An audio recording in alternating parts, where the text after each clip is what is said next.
Hi, in this video I'm going to be discussing coercive control, and I'll also introduce 12 features which I'm going to compare with wolf-like behaviour, just like in Little Red Riding Hood.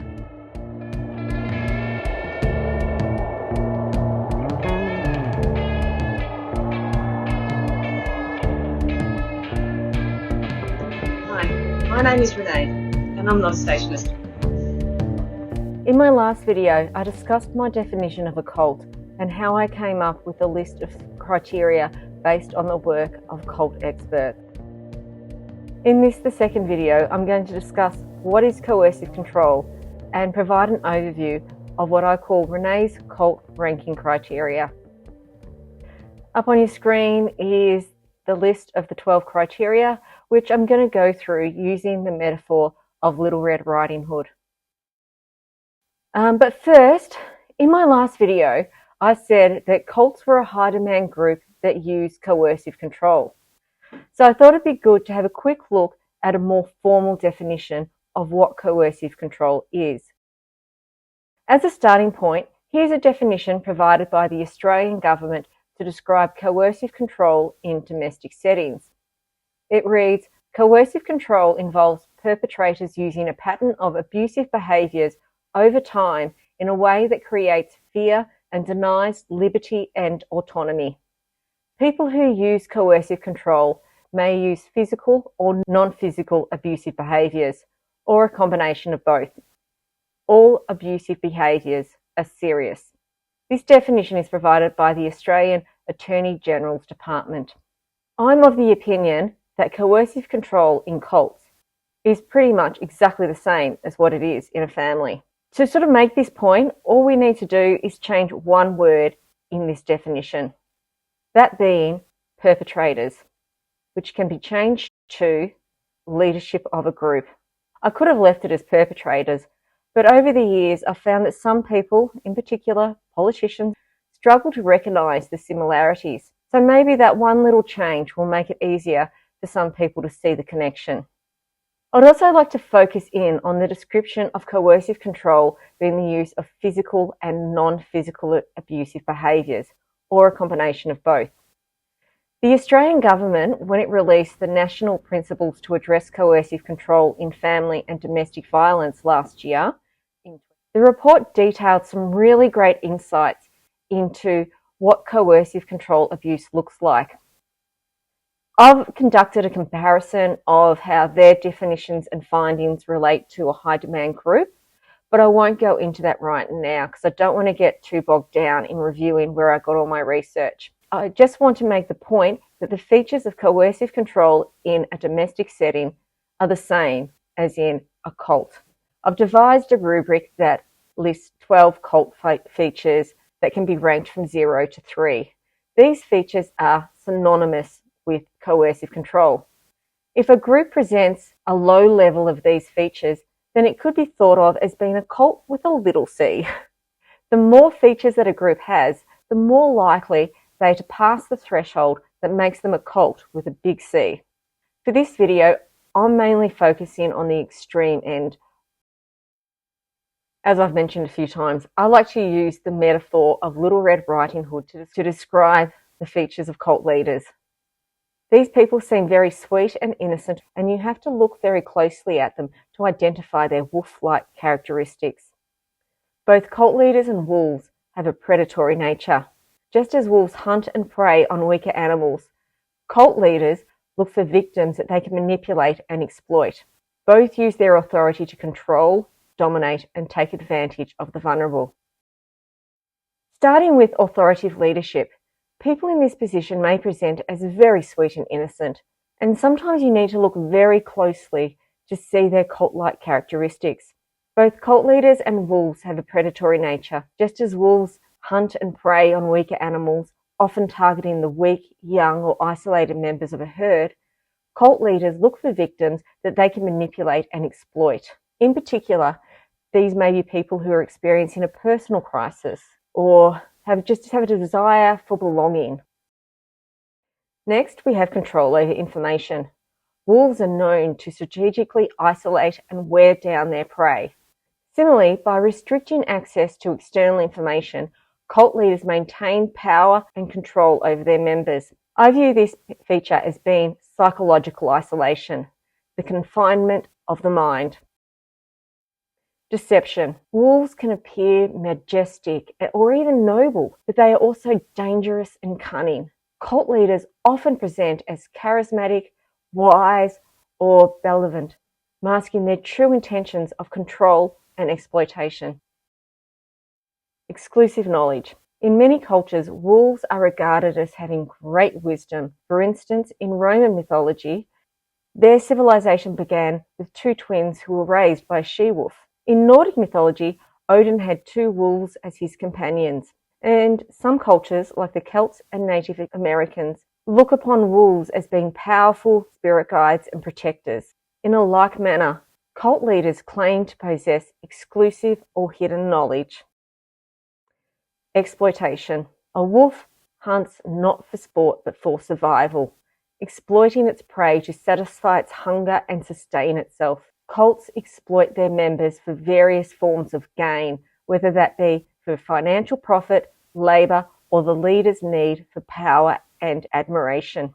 Members are often drained of their resources, energy, and autonomy, much like a wolf drains its prey to sustain itself.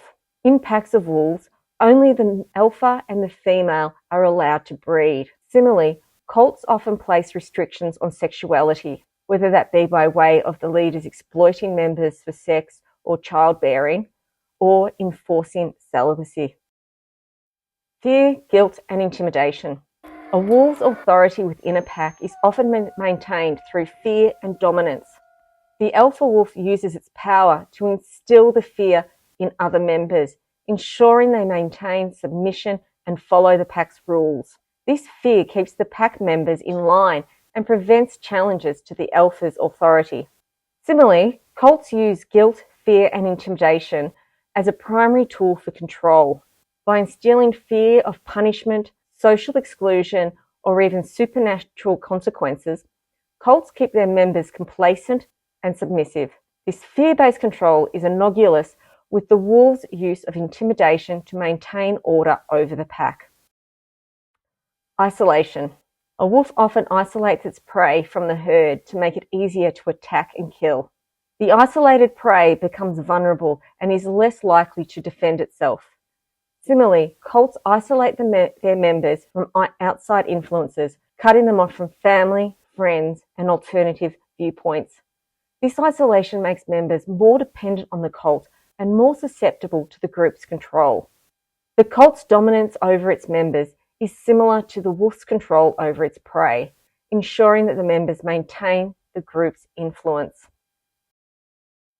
Micromanagement of daily tasks. A wolf, as part of a pack, follows a highly structured and coordinated approach to survival.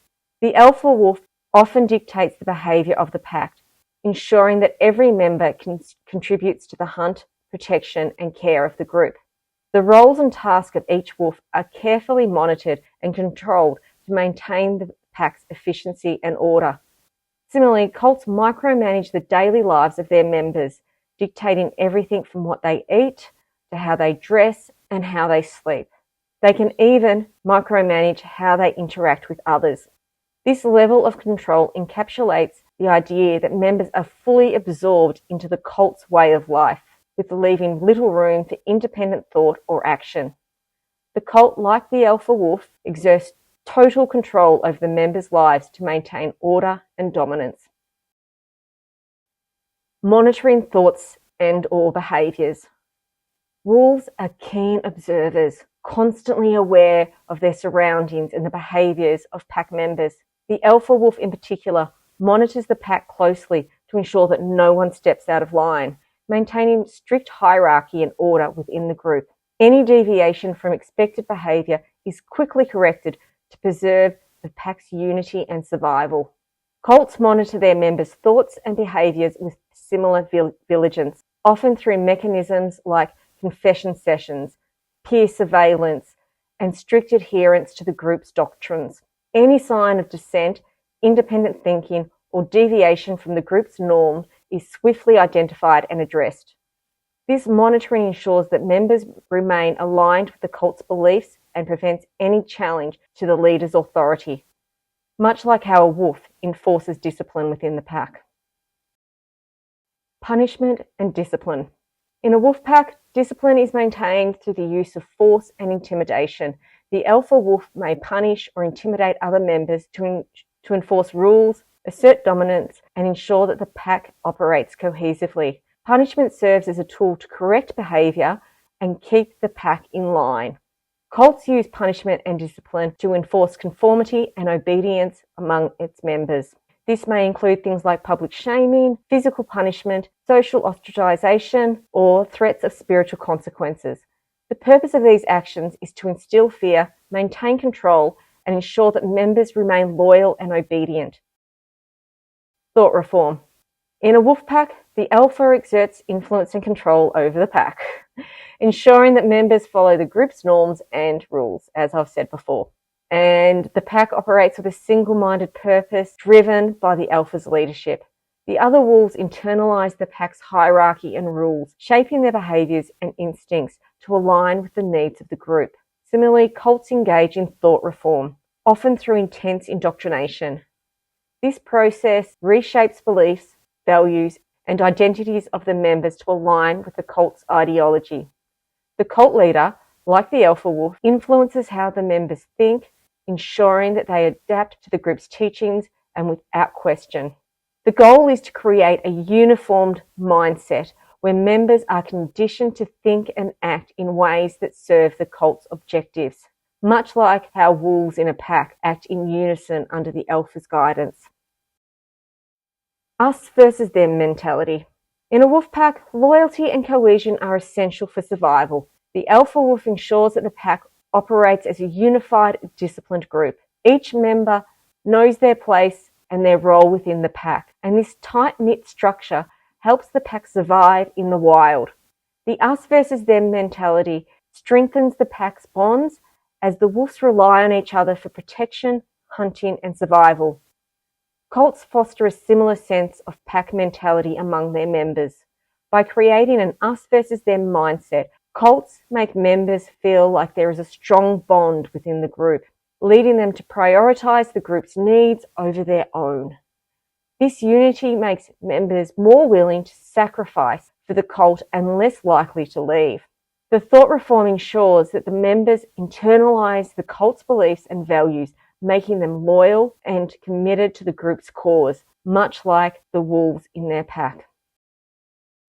To summarize, wolves exhibit both admirable and ruthless qualities: loyalty, unity, and protection within their pack, alongside predatory behavior and rigid control. Similarly, cults monitor these traits by fostering strong community bonds and providing guidance, but often at the cost of exploiting, manipulating, and controlling their members in a predatory and authoritarian manner. Wolf behavior is perfectly acceptable for wolves. When it comes to those same traits disguised within the facade of a frail old woman, these features are coercive control. Thanks for watching. Don't forget to click like and subscribe, and I'll see you in the next video when I unpack each of these features in greater detail on the